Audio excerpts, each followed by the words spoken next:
காரைக்காலில் இருந்து பெங்களூரு நோக்கி எக்ஸ்பிரஸ் ரயில் ஒன்று பயணிகளுடன் சென்று கொண்டிருந்தது.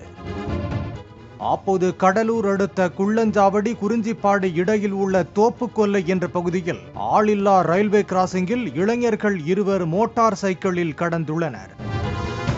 இந்த சமயத்தில் பைக் திடீர் என்று நின்றுவிட்டது. எக்ஸ்பிரஸ் ரயில் வேகமாக வந்து கொண்டிருந்ததை பார்த்த இளைஞர்கள் இருசக்கர வாகனத்தை தண்டவாளத்தில் போட்டுவிட்டு உயிர் தப்பினர்.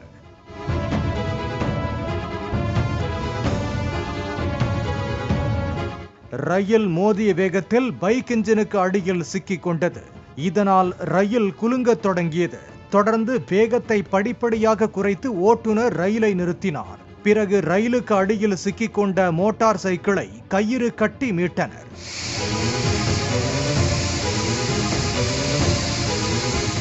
மோட்டார் சைக்கிள் சின்னாபின்னமாகி இருந்தது.